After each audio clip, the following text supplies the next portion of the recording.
it's with great pleasure and privilege that I introduce our next speaker, Dr. Angela Cheng.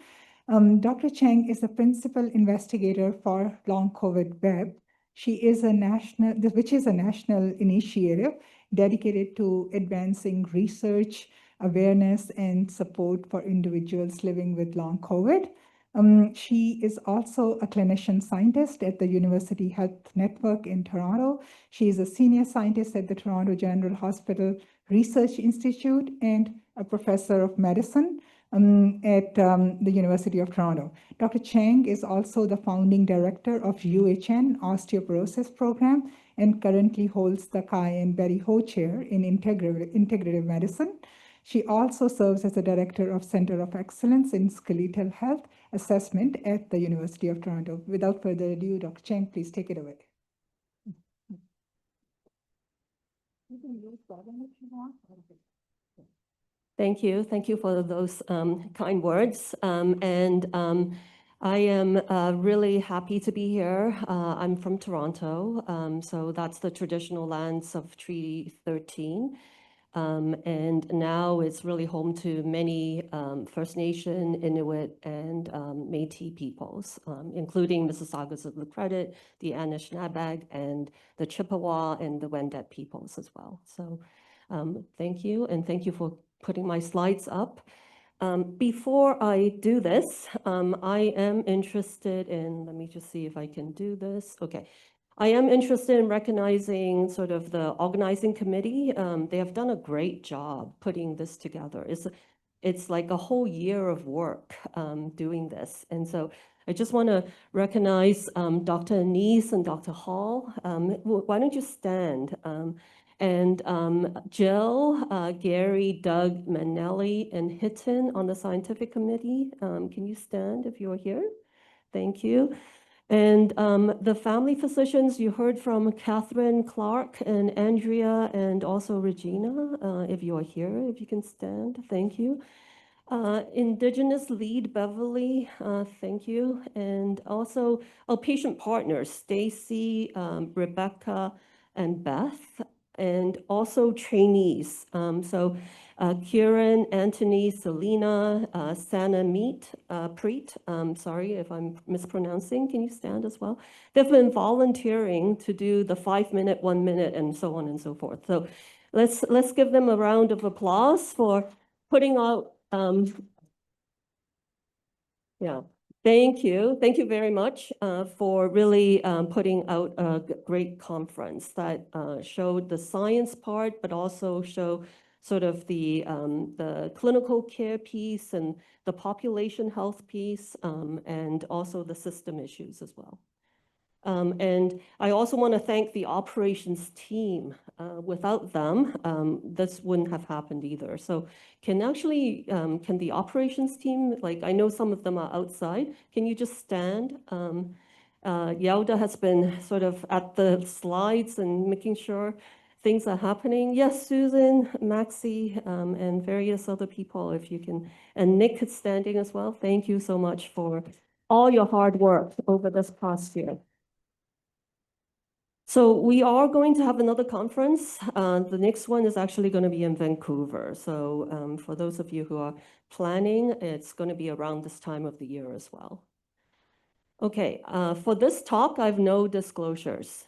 What I wanted to do is just to go over sort of the learning objectives of this talk, which is to understand the impact of long COVID in Canada, describe the science, and take into account the trials when thinking about treating strategies for our patients.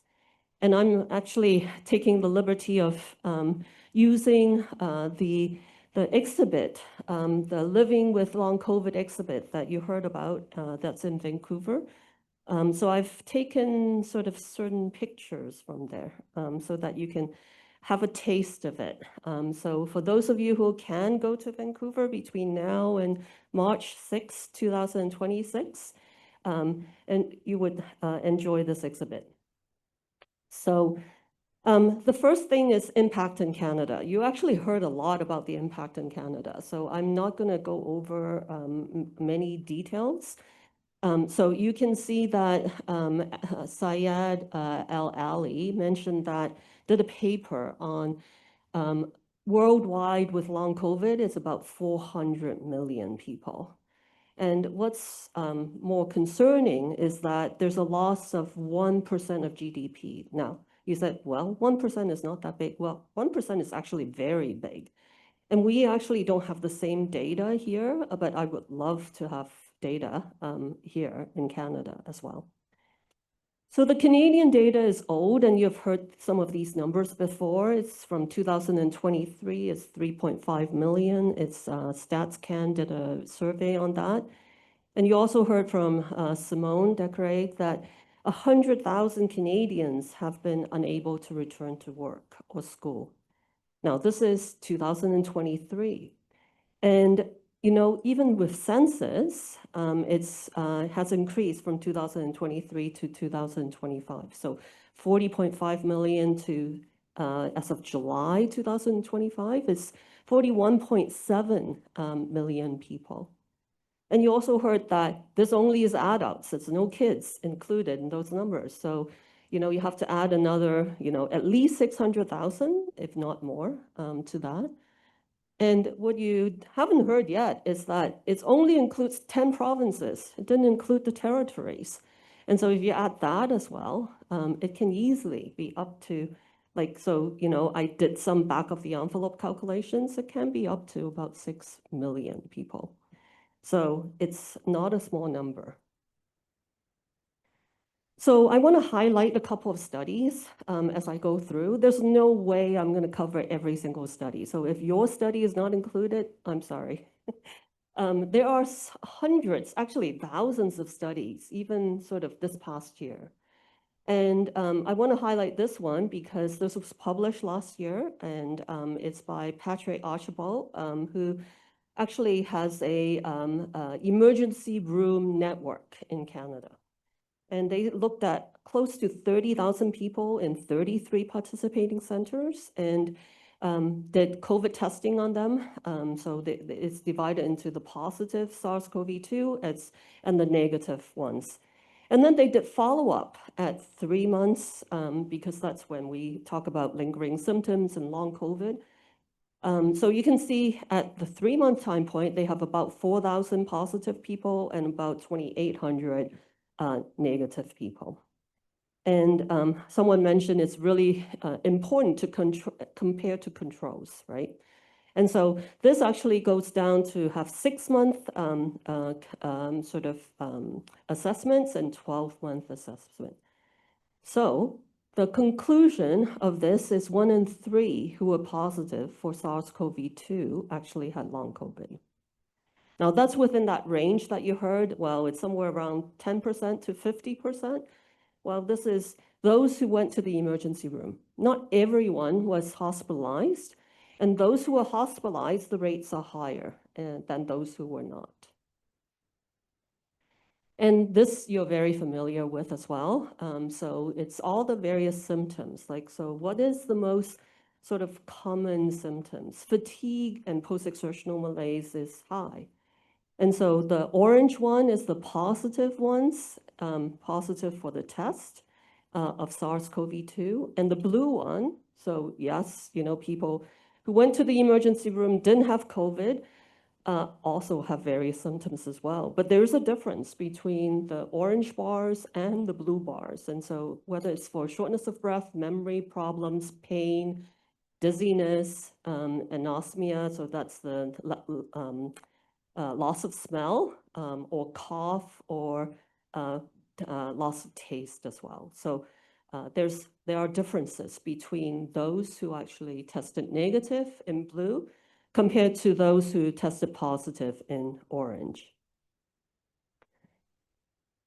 So you also heard from different patients speaking up as well. So thank you, by the way. Really appreciate all the partnership and participation here at the conference as well. That it not only affects, it's not just numbers, it affects physical, cognitive, emotional, and social well-being. And it also decreases quality of life, increases morbidity and mortality. And it not only affects the individual, but the family, the caregivers, and the social circle as well. So the impact in Canada is huge. So what about the science? Well, I mentioned that there are actually a lot of papers, even in this 1 year. So I want to say that I went through the beginnings of HIV as a medical trainee. This is back in the 80s. And there are a lot of parallels. You would think that we have learned from our HIV pandemic or epidemic. And that, the stigma, the disbelief, and, you doing something you shouldn't be doing. And, I have friends who got accused of, various things. Anyway, there was a lot of stigma. So, but one thing with this time, I do see a lot better science, a lot more science in the first few years of this pandemic. So you heard from me before about this, that, SARS-CoV-2, the virus, entered the cells through the ACE2 receptor, and that this ACE2 receptor is everywhere. It's not just in your nose and your lungs. It's actually in various systems all over your body. And that's why we see different people presenting with different symptoms as well. But really, what's behind it, okay? So why do people get this? So this is from 2021. I presented on this in 2021. This is the WHO saying that there are 7 potential pathogenic mechanisms. And so very early on, the immune dysregulation, the inflammation, the endothelial dysfunction, which is the sort of the blood vessels lining not doing well, the microclots, the viral or viral particle persistence, the mitochondria dysfunction, and even the disturbance to the microbiome, or what we call dysbiosis, was there, like in 2021. But here, like today, we're not like the blind man feeling an elephant anymore. We actually understand how they all relate. So if I sort of show you sort of like some of the pathways, I won't go into a lot of details, but take it from sort of a clinician who's interested in improving my own knowledge to help patients. This is sort of how I would put it together. So, and I certainly want to highlight one thing, which I'll do in a little bit. So there are many papers about this. So it's not just one paper. So in science and in medicine and health, we don't like to just concentrate on one paper showing something. We like the body of evidence showing something. So this is sort of, I'm using one paper, but I can tell you there are many papers showing the same thing. So this is the sort of SARS-CoV-2 virus, which causes immune dysregulation. But actually, initially, it's a good thing. You actually want your immune system to fight the virus. And so we know that immune, sort of the usual function is cause inflammation. And one key role that we learned over this past year, and there were like at least 6 major papers, is the complement activation. So complements, as it sounds like, are proteins. They don't do the work. They help the immune system do the work. And what we found is that the complement is activated, and there are many complements. Like I know 50 of them. I'm sure there are more. And once it's activated, it actually sort of auto-regulate itself. So there are alternative pathways that makes it sort of like continue to be activated. And all this actually can cause endothelial dysfunction, meaning the lining of the blood vessels are not great. And blood vessels are everywhere. So in your heart, in your muscle, in your lungs, in different systems. And because of sort of the endothelial dysfunction and the complement activation, it actually causes these fiber and microclots. And so fiber and microclots actually exist in people without COVID as well. It's really how much and how, what the quantity is. And that causes inflammation by itself. So I'm trying to put this together, sort of like showing that the immune sort of upregulation actually will cause inflammation. It also works up the complement activation system. And you can see all these arrows, and I'm trying not to put too many arrows on because you can't then see the diagram. But all these things are linked. Like, so these causes endothelial dysfunction, which sort of like increase the fibrin microclots. But complement activation also causes this. And inflammation and complement activation and immune dysregulation can cause dysbiosis, which in turn can also upregulate sort of the immune dysregulation. And same thing with the mitochondrial dysfunction as well, that basically, if you look at this, like there's an arrow going here from immune dysregulation, and then mitochondrial dysfunction can actually activate your immune dysregulation as well. Anyway, so it is like a web. But we actually now understand how all these things are linked together. And the star in 2025 is actually complement activation, because there are so many papers on complement activation that it's quite interesting. So the other one of the papers I want to highlight is from 2025, is using PET scans. And now this is not what you usually can get a PET scan. This is with a specific protocol called webcast.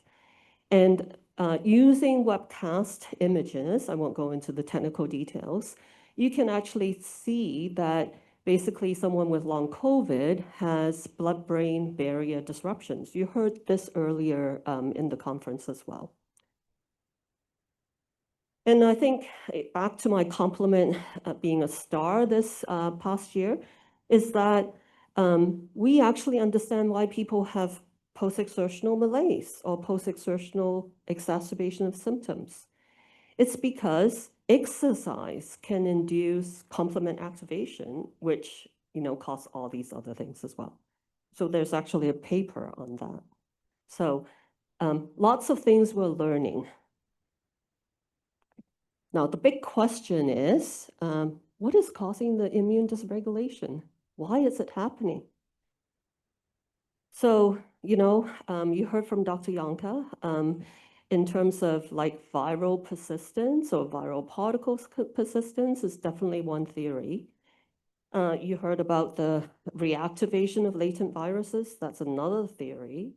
And then you also heard about, well, maybe there's genetic susceptibility. And we now know that certain autoimmune disorders, there's a genetic susceptibility. So let's take a look at that. So I will talk a little bit more about the sort of what has been found in papers on sort of the RNA, which is sort of the protein. So it's one step between sort of not quite the protein. The spike protein is one of the proteins, viral particles.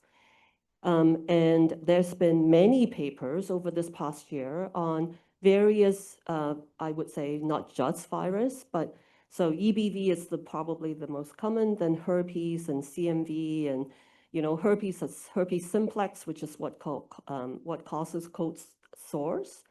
But there's also herpes zoster, which is shingles and chickenpox. And then there's chlamydia, there's syphilis. You heard earlier in one of our speakers yesterday, Marie Helene, who talked about the existence of chlamydia pneumoniae, which is one chlamydia bacteria. And so chlamydia and syphilis are bacteria, not just viruses.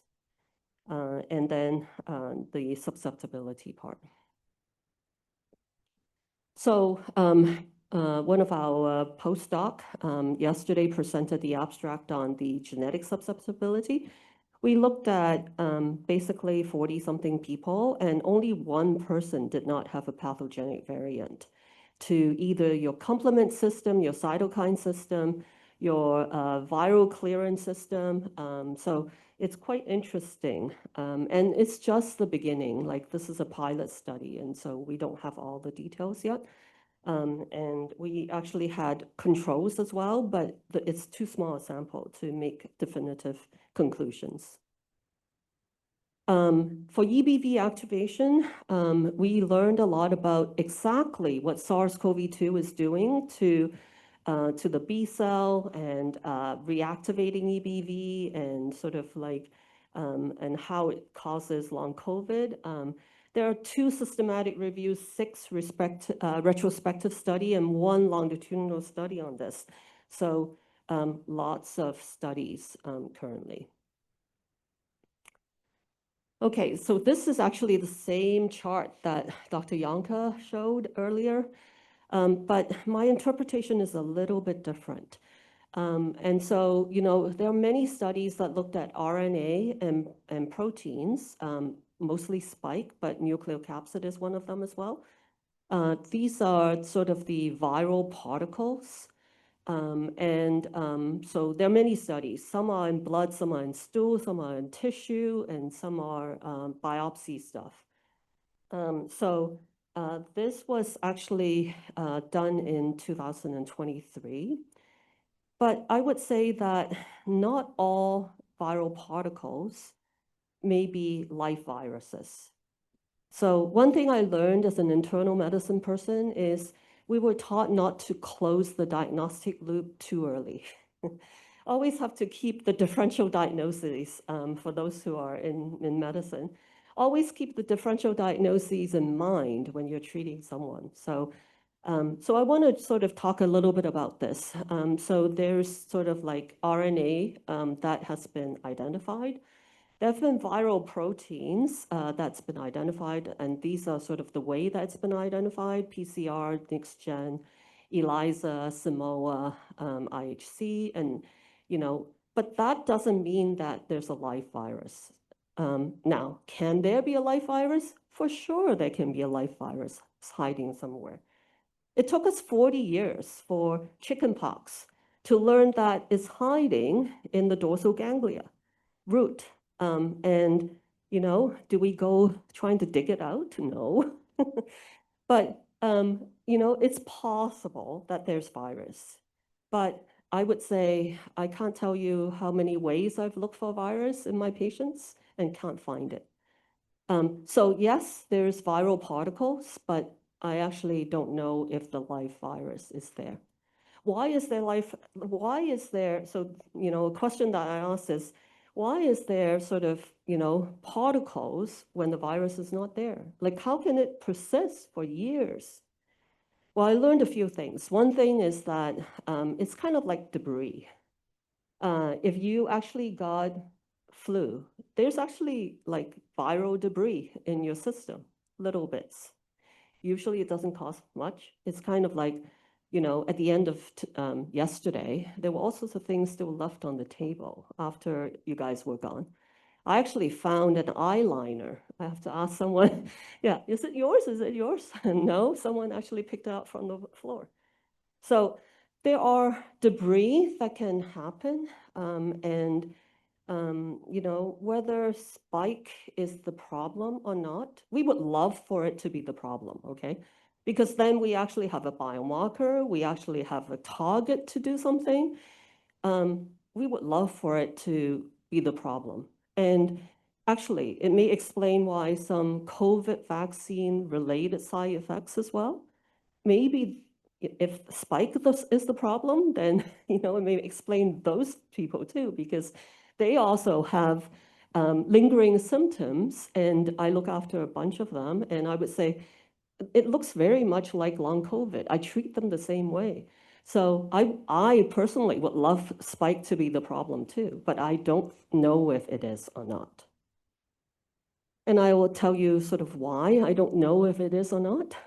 So there have been 4 studies, and by the way, these slides were taken from the Recover group.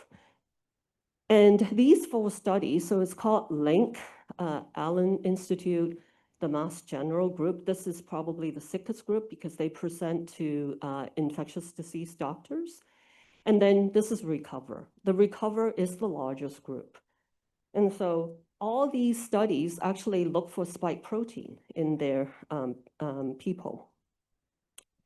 And what they found was that 1 in 5 people, same number that you heard earlier, actually had viral proteins detected in their blood. And it varies depending on the cohort. So the latest cohort is Recover, but some of them were from the Alpha and Beta sort of variant, and some were from Delta. And Recover has a lot of Omicron. And so if you actually look at S1 is sort of part of spike, but different way to detect it. N is nucleocapsid. Any antigen, you can sort of see that it varies from 9% to 44%. But if you take an average of it, it's about 1 in 5 people. Now, the problem is, so only 1 in 5 people with long COVID actually had the spike protein. So we can't actually use spike protein as a biomarker because like it's missing 4 out of 5 people. So the other problem with it is that even those who did not have long COVID, so asymptomatic people, and those who recovered also have viral protein C too. Now, they have a little bit less. So this is actually sort of showing, the percentage and stuff. Anyway, so what I can tell you is like there are many different ways to cut the data. So the definition of long COVID is if you have one of these symptoms for longer than 3 months. And you have to have it for at least 2 months, so it can't be just something that happened once and disappeared. And if you look at how they cut the data, say 1 or more symptoms, or 2 or more symptoms, or 3 or more symptoms, everything sort of, when you adjust it for various covariates, the viral antigen have higher adjusted odds ratio than sort of for those with long COVID compared to those without. So about 2 times. So if you have spike protein, you're more likely, twice as likely to have long COVID. Okay. So, but not having spike protein doesn't mean that you don't have long COVID. So have to be careful about that. So I am not sure whether basically is it virus or viral persistence, reactivation of bacteria and viruses, or genetic susceptibility, or maybe all of these actually play a part as well for immune dysregulation. And because of the immune dysregulation, you heard that there's an increase in metabolic issues like diabetes. You just heard from Dr. Janjua. There's an increase in neurodegenerative issues, cognitive problems, autoimmune diseases, and many other things, cardiovascular, GI, pulmonary, renal, and my other hat is in the musculoskeletal world. And I'm convinced that it affects muscle and bone as well. So I think we're learning a lot, and we're not, we don't know the whole picture, but we are making progress. And I would actually add to that as, actually even cancer is another big one. So how do we test? So you heard about all these sort of normal testing, normal echo, normal ECG, normal, normal pulmonary function tests. Well, the American College of Cardiology and the AHA, American Heart Association, way back in the 2000s, recommended CPET as a class 1 recommendation for testing undiagnosed shortness of breath or dyspnea. And so I just came from the Canadian Society of Internal Medicine meeting in Halifax this past week. And one of the speakers actually talked about CPET And so I asked him, can I borrow your slides? So the following few slides is actually from him. So what is CPAT? CPAT is really testing cardiovascular response.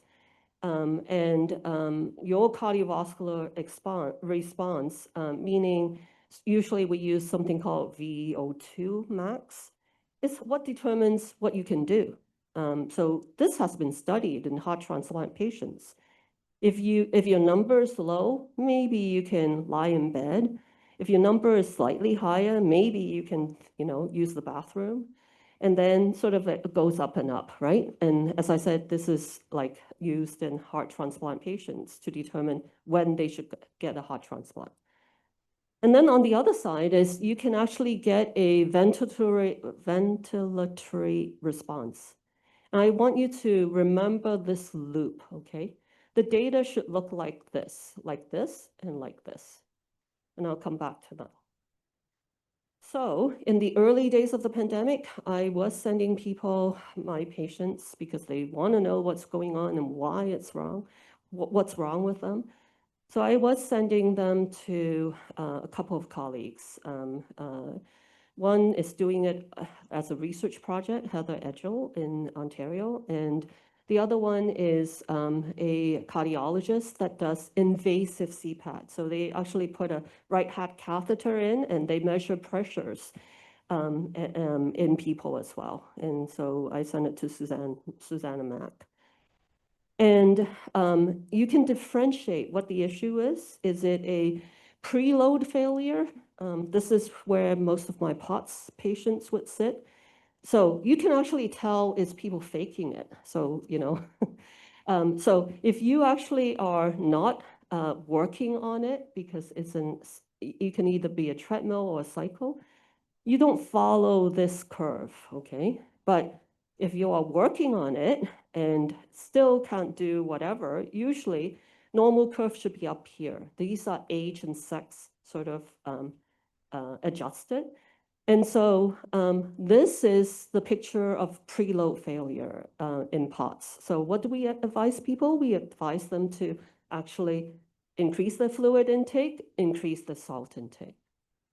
Now, this is disordered breathing. Remember the curve that I asked you to remember? Well, this is like erratic in terms of their breathing. So the CPAT test actually has a mask on it. I don't do it anymore because one, it can put someone into a crash. And I'm not sure I need to do this. I actually do 10-minute stand test and I can diagnose POTS. I don't need this. And I can watch someone breathe and teach them breathing exercises and correct this disordered breathing. And by the way, as a tangent, this last week, there's an article on breathing patterns is very specific to you.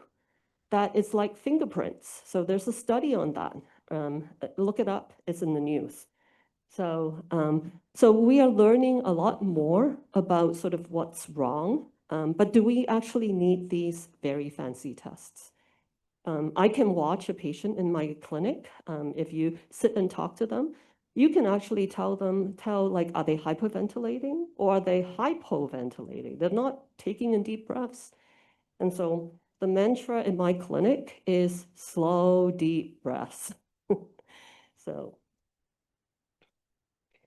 then there are other fancy tests, and there are more of them. You saw the webcast sort of PET scan.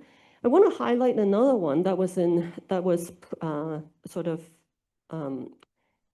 published this year. It's on AMPA receptor. So AMPA receptors are very important for neurotransmission and learning and memory and those things. And we found that, it's not me, it's the bigger sort of researcher population, found that actually those with cognitive type of long COVID has increased AMPA receptor density in their brain, using, again, very specialized testing.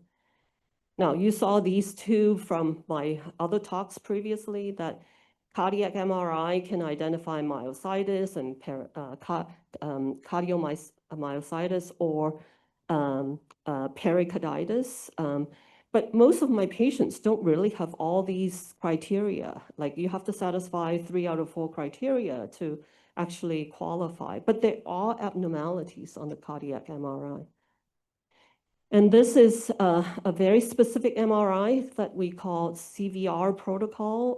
The top is a normal person, and the bottom are very typical of long COVID patients. There's a slowness of response of the brain. Now, again, do I need to do this to know that? Like patients are telling me that they have brain fog, that they have issues. What about blood biomarker? Well, we talked about the spike protein. There are many chemokine and cytokine like IL-6, TNF-alpha, and many other things, biochemical, vascular biomarkers. So our London colleagues, London, Ontario colleagues, Doug Fraser's group, identify Ang1 and P-selectin as vascular biomarkers. The neurological biomarkers like the microglia proteins and also neurofilament 1, and all sorts of autoantibodies as well. And Dr. Manelli's, Mukherjee's group has identified various ones as well. But, do we actually need all these testing? So I can tell you that right now, 2025, October, we actually don't have any approved tests. And I'm not sure whether we need them or not. It's a clinical diagnosis, just like migraines. Do you get a test for migraine? Not really. What you do is you tell your story and, your doctor make a diagnosis. And so it's a clinical diagnosis.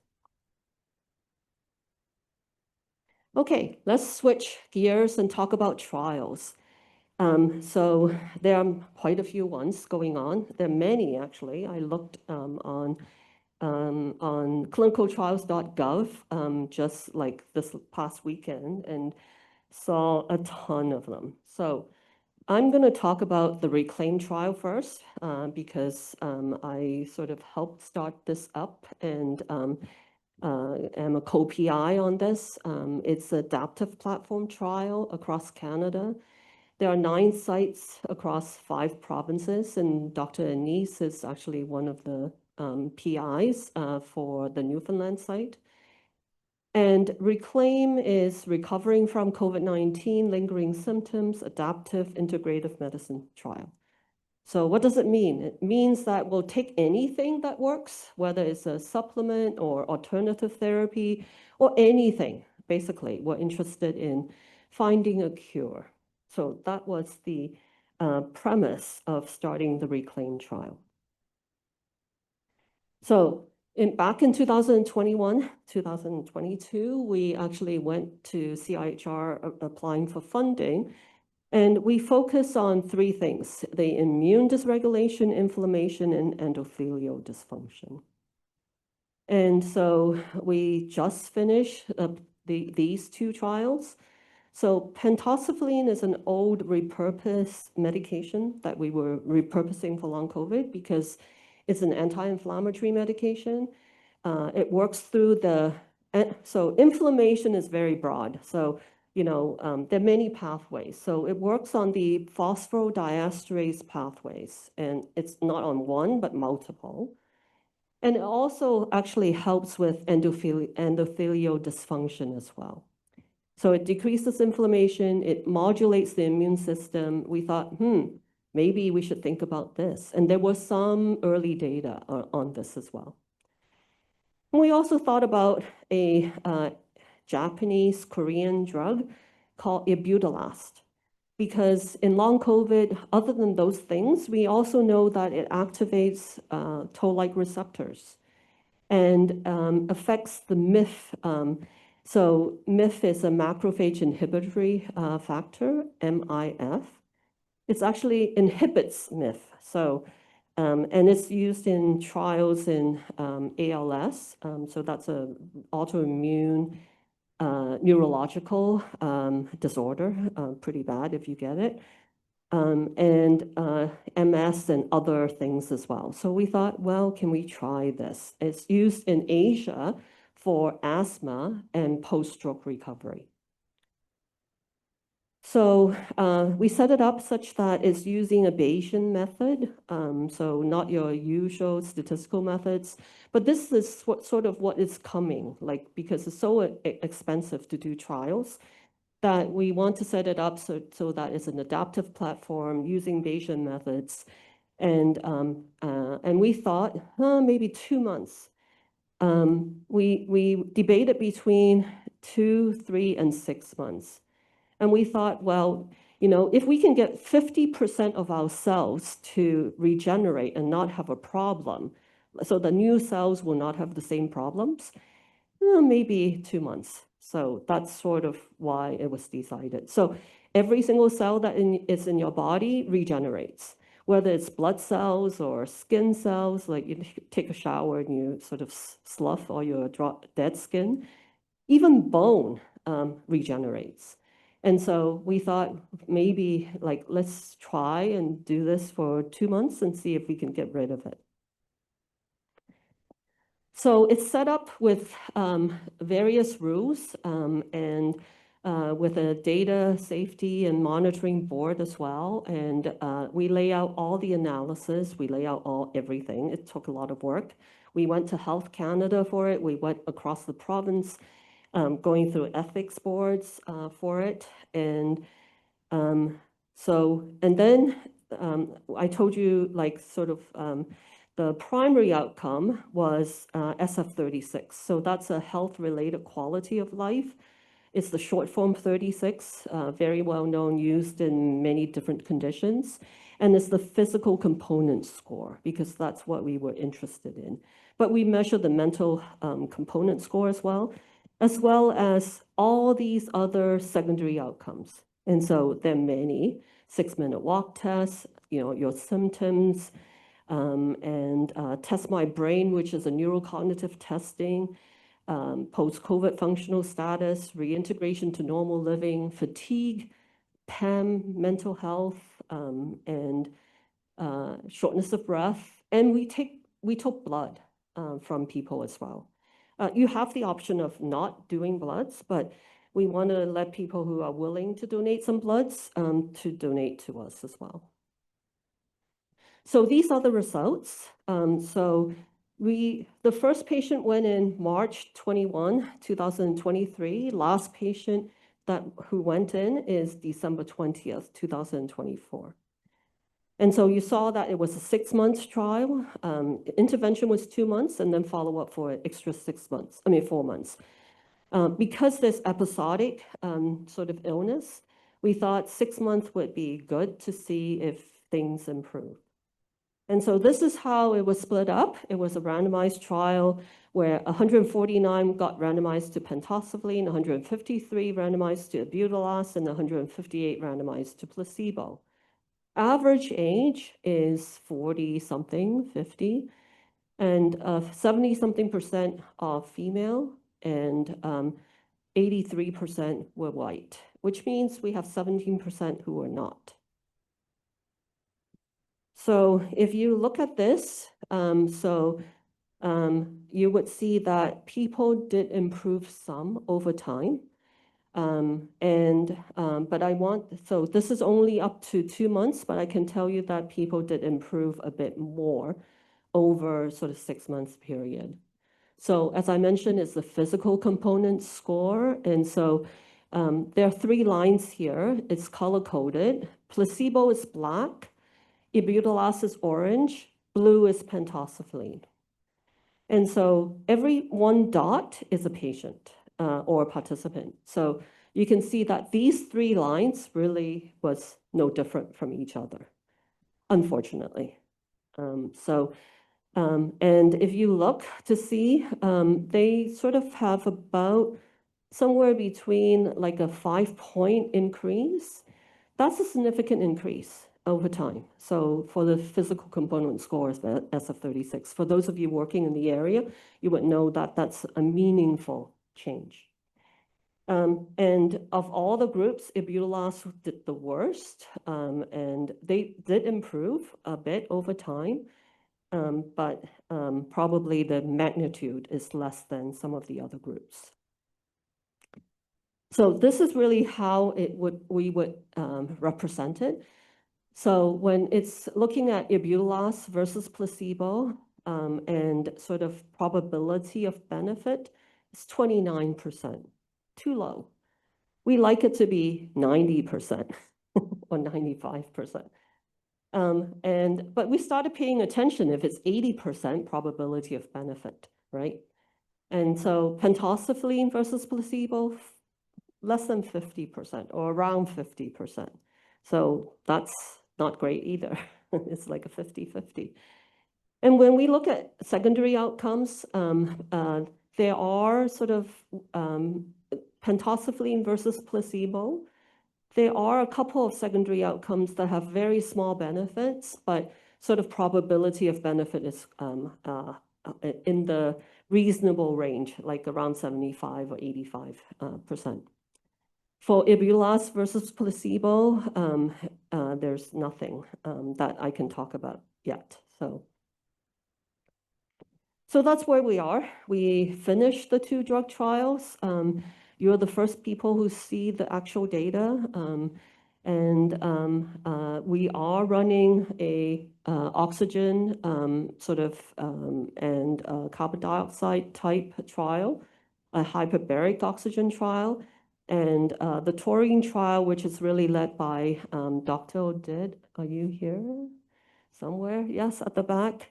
And also Lawrence Richter, who's a pediatrician, and there is going to be a pediatric arm. So we're working on getting it started. But these 3 are sort of, some have ethics approval and they are up, like this one is up and running. So it's actually, and I can tell you that there are 3 more that are in the wings that have applied for funding. And stellate ganglion blocks is one of them. So just for you to be aware. Now, we're not the only negative study, meaning didn't find an effect.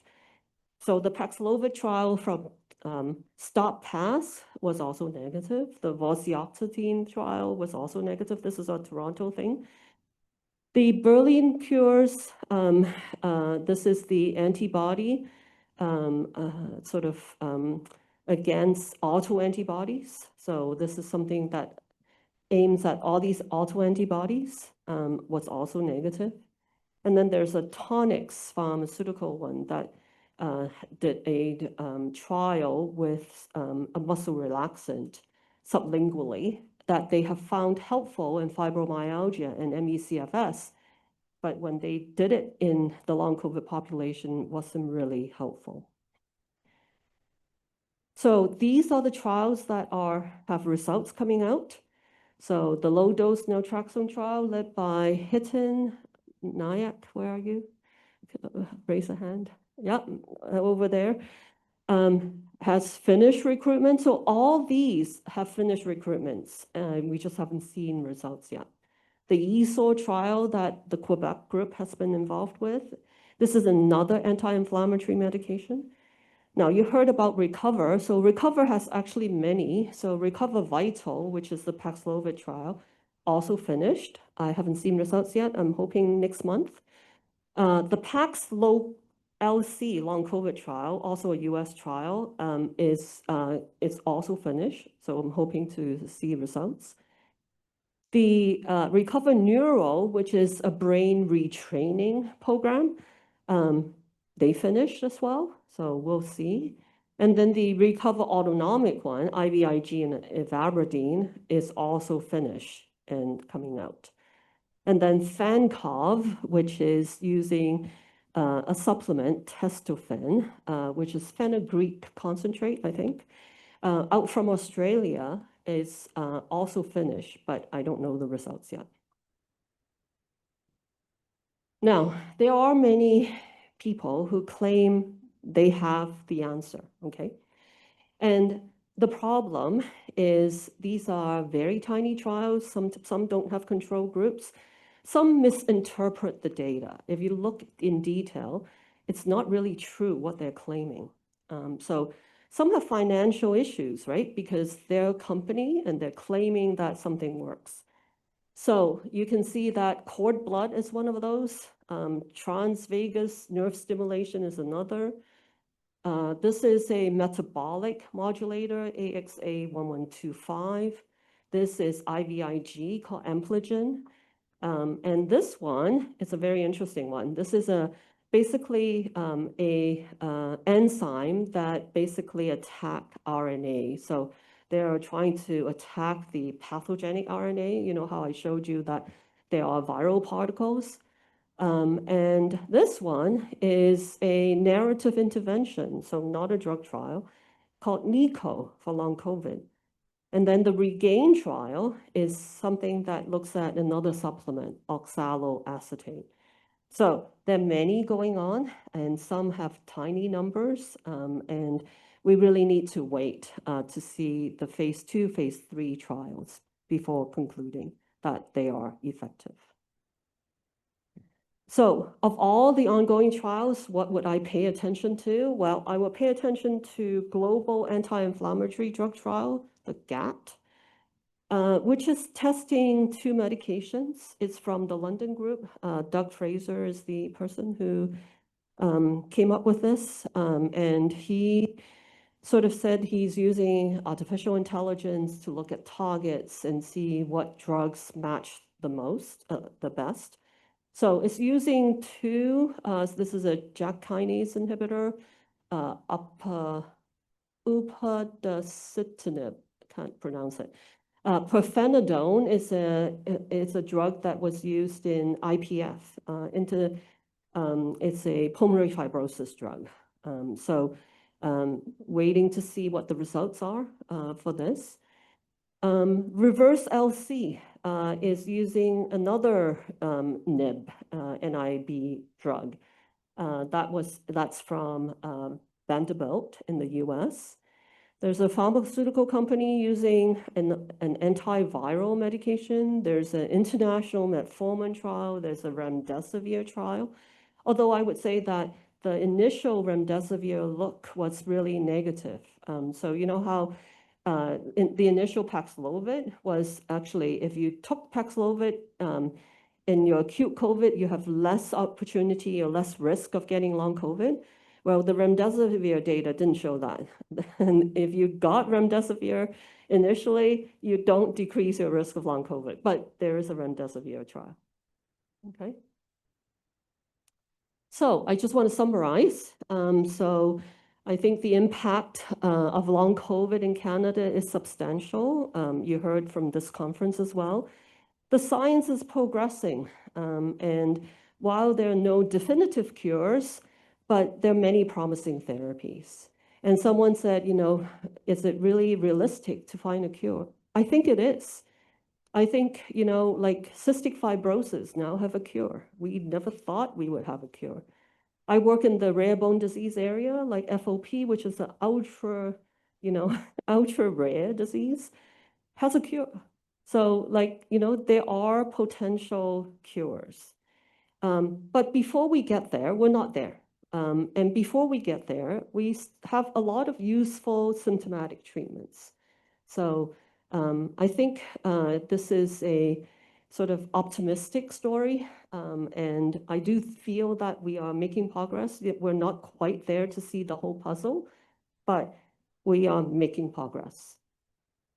And with that, I'm going to stop and happy to answer any questions.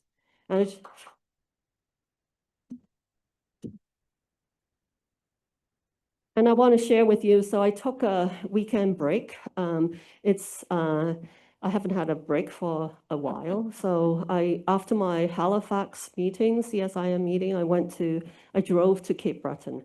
I didn't know how long a drive it was, but I did drive to, and this is one of the views. It's my happy place. Like some of you know that I like water and I like green. Colors are like a plus.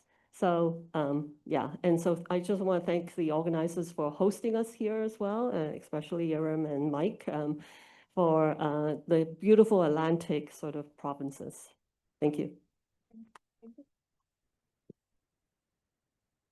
And thank you so much, Dr. Chang, for your excellent presentation and bringing us all up to date in a very clear manner on what's going on in this long COVID space. So thank you very much. So we can open the floor to the first question from the in-person place here. My first question's short. How do you like your last name pronounced? It doesn't matter. So I'm pretty easygoing. My patients sometimes just call me Dr. Angela because it's easier. The Chinese, so I'm an immigrant, but I've been in Canada 30-something years. And the Chinese pronunciation of it is Zheng, but it's a difficult enunciation. And so most people will do the anglicized one, Cheng, but anything goes. Thank you. You talked about how just because you find Lego bits doesn't mean there's a house. The viral particles, what are found, are all different. We know the virus monkeys with the immune system when it shows up. It riles the immune system. What are the chances that the bits and pieces we're seeing can be explained with network theory, the back and forth that when you make an antibody to keep it from going wild, and heaven knows they're going wild with a SARS-CoV-2 infection, the body makes a puzzle piece that kind of matches it, and those will look like bits of virus. Is there any chance that that's the body's clumsy attempt to calm down this overwhelming immune response that seems to keep going forever? That's a great question. I actually think because now we have these models of how they interact, I do think that these bits and pieces are not what you describe. So they are more the actual proteins and not bound to sort of dead viruses that we didn't clear. Okay, thanks. So in interest of time, we have only 1 minute left. I've been given the signs. We'll take a question, Susan, from our online audience. And I will remind, you can put your questions in the Woowa chat as well. Great, thank you. Thank you, Angela. It seems to this participant that Canadian doctors are resisting prescribing medications that are being prescribed elsewhere in other countries. And the example given was Maraviroc. Not sure I'm pronouncing that right. But how can patients access novel treatments quickly? What's the best route? So there are some things that are not accessible in Canada. So you know how Ampligen, like IVIG is one of them. Maraviroc is actually an HIV antiviral drug. So we haven't seen a lot of data to show that antivirals work. And so if they are hiding, if the virus is hiding somewhere, it's very hard to get to it. And if it's hiding somewhere, maybe that's not the issue. Because like if you think about chickenpox, it's hiding somewhere. It only comes out causing shingles once in a while. And what do we chronically treat people with an antiviral for that? No, we don't. We do use antiviral when the shingles come out, right? So I don't know.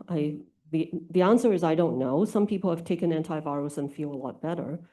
But again, there's really no randomized controlled trials. And I do encourage people to go into a trial rather than these one-off sort of experiences of, yes, it makes people do better. You can see from my trial, like the Reclaim trial, there are people who did better on placebo. And so, you know, yes, we do teach them to rest in pace. We do teach everyone breathing exercises. We do treat the plots. We do a number of things. But in the Reclaim trial, we try to do it like at least 4 weeks prior to entry, and they're stabilized first. If they still have symptoms, then they enter. So it's not from those treatments that people are improving, per se. Thank you very much, Angela, for an excellent talk.